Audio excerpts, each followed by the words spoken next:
Dien, okay, so ons het nou na 'n klomp goeders gekyk en daar's nou nog so 'n case study of twee wat jy met ons wil bespreek. So let's get going.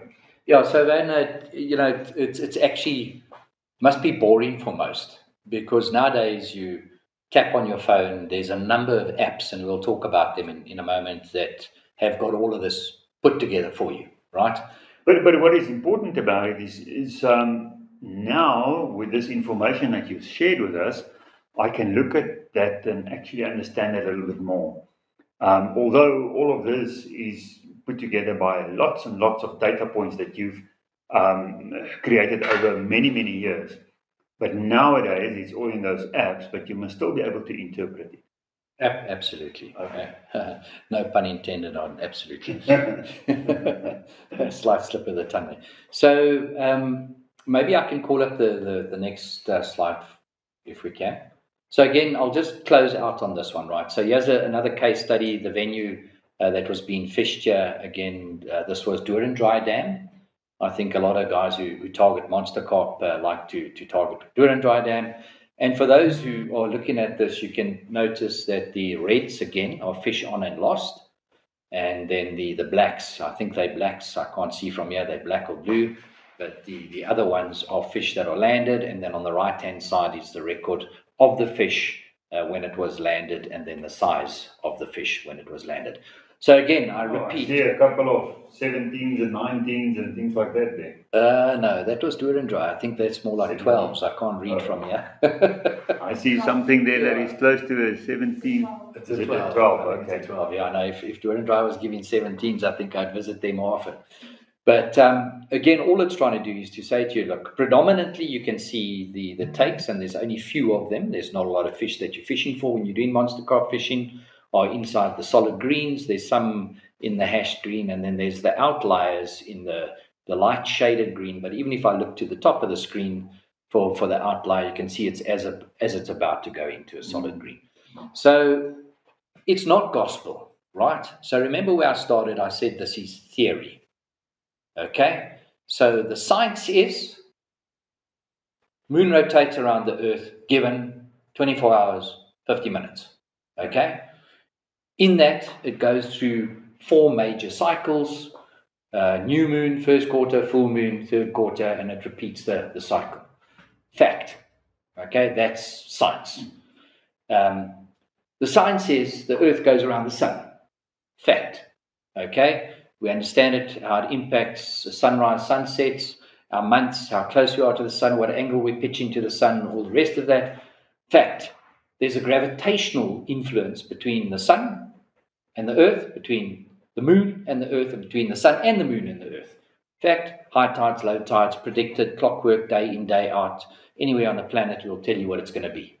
That is pure science. Theory. John Knight, 1925, 1926, research demonstrates that animal behavior is definitely influenced by the moon. When I say the behavior, when they move and when they feed. Okay? Premised on that, and when I say lots of data, you must remember I was doing these curves back in 2005, 2006 already. Okay, so that's like whatever, 19 years back. By that point in time, I'd already been fishing for like 20 years and capturing data, and along the road, got a lot of people to help me capture data and just to validate stuff. Today, you get the app. Yeah. All right. So many people today would just go onto the phone. You can pick which app you want to use. There's many different ones. The one in particular that I like to use, and I think everybody's got their own favorite one, is an app called Fishing. All right. So what the app does, and I'll ask her to bring up a slide for you there.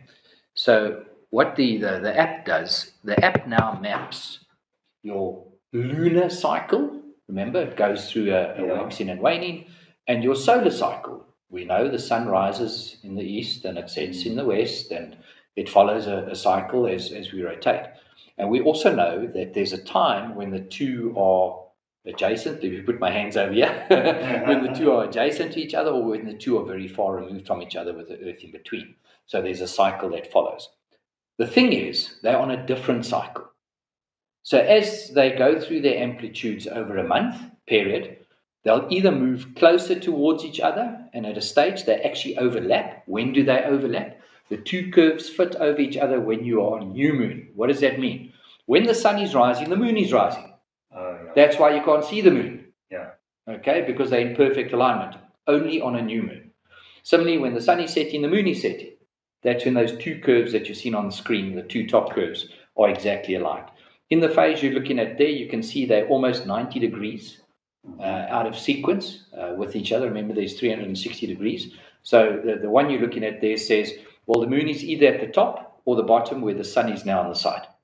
Okay, and then as it moves across to full moon is when your sun is setting and your moon is rising. Okay, so there's a 180-degree differential. That's why you see the full moon and the cycle that goes with the full moon. So why is this important? Because if you look to the bottom of the graph, so nowadays the theory that I've been putting together for years and forming my curves, which was only premised on moon, okay, and actual results in that, is now taken into cognizance. But you've also got a sunrise and a sunset.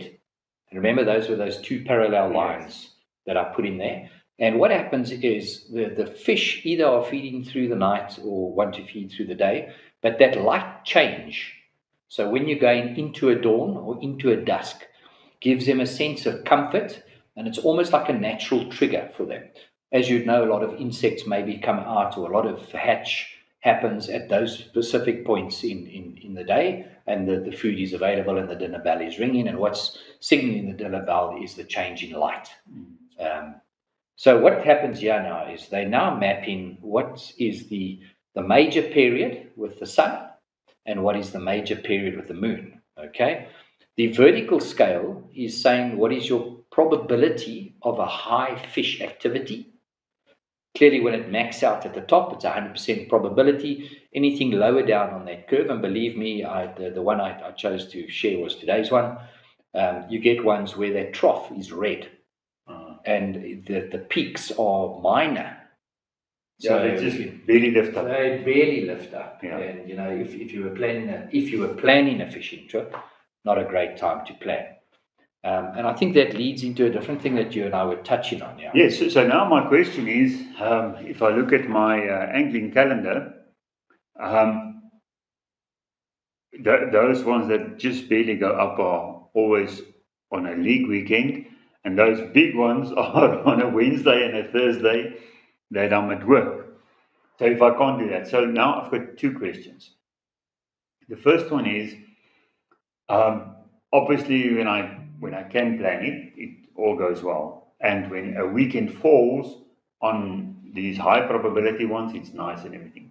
But the first question is, what do I do when it's in that low period with respect to my approach? And the second question I had with respect to dams is, does the depth of the dam or the depth of the water have a greater impact? Let's say Sterkfontein Dam versus Vaal Dam. Is the effect of the moon more or less in deeper dams than in shallow dams? So that's the two concluding questions. I know that they are a bit loaded. I'm going to start with the second one first. And in that, you opened a whole new Pandora's box and you didn't even realize it.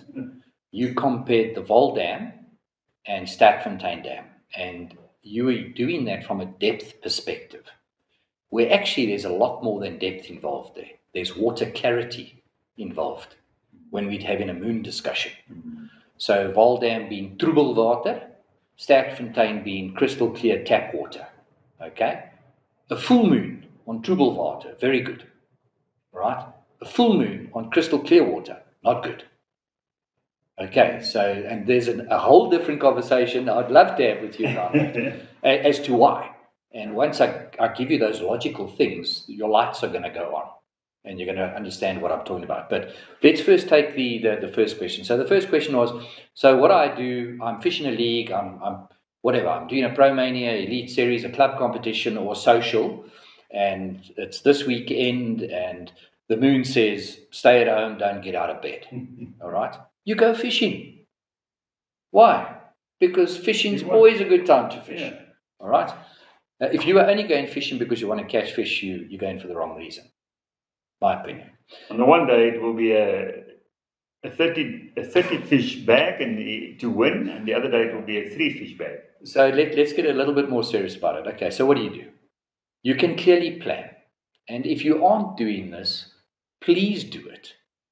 Start having a look at what is happening with the weather patterns before your weekend. Okay? Start understanding, are you on a rising barometric pressure, a flat barometric pressure, or a falling barometric pressure? All this information is available to you before you get to the weekend. Have a look at your moon calendar.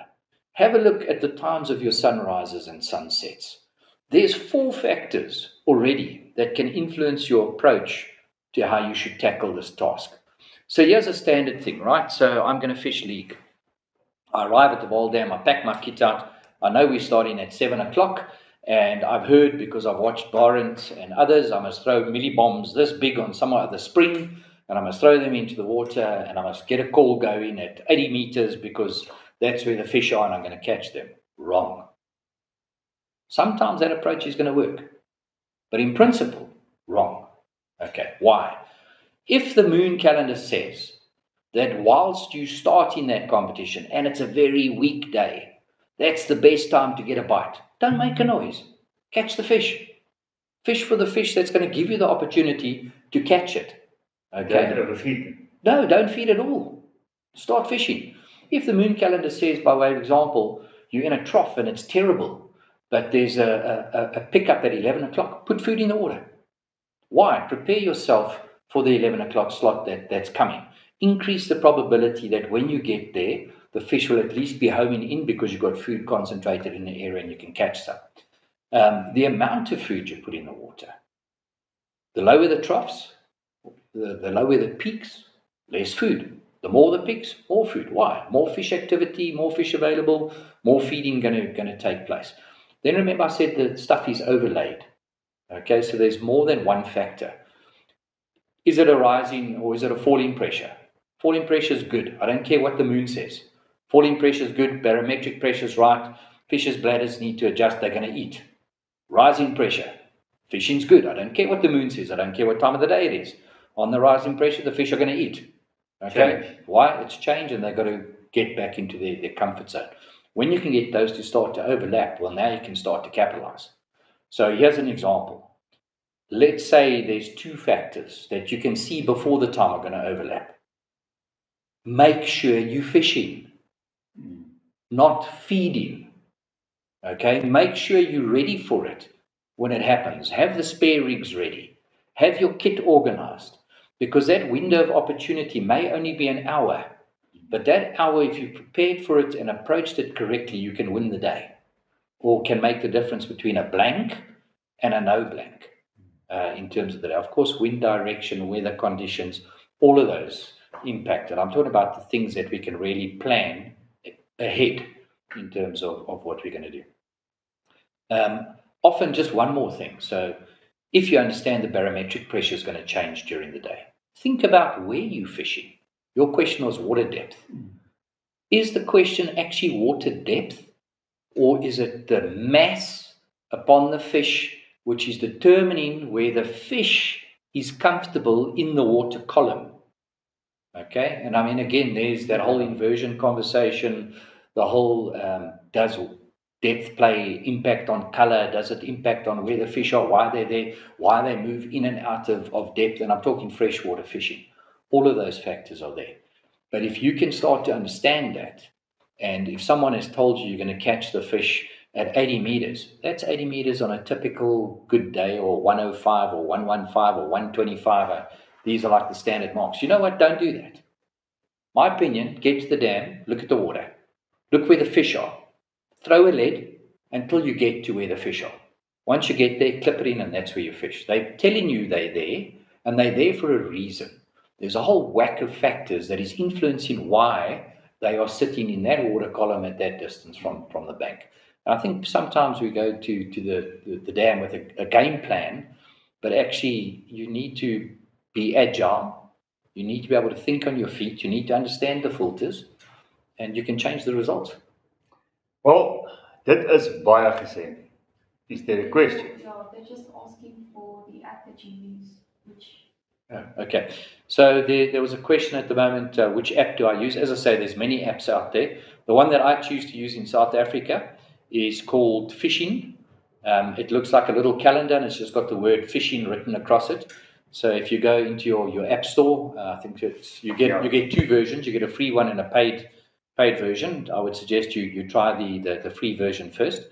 It helps you to plan ahead. You can go to any year, any date, and it will show you what the lunar cycle is and what the solar cycle is. It will show you where the peaks and the troughs are in the day, and it will show you what the probability is for you to catch fish at those specific times in the day. Yeah, it was a screenshot from that what we actually put up. It's that one, if I can go a little bit closer. Yeah. So I've found it to be very useful. But as I say, in principle, there's always variables.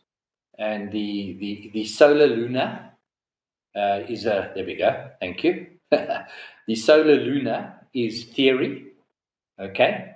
But it's theory premised on science. When I say theory premised on science, we know what the cycle is of the sun. We know what the cycle is of the moon. We know when there's sunrise, sunset in terms of the different times of the day. It's clockwork.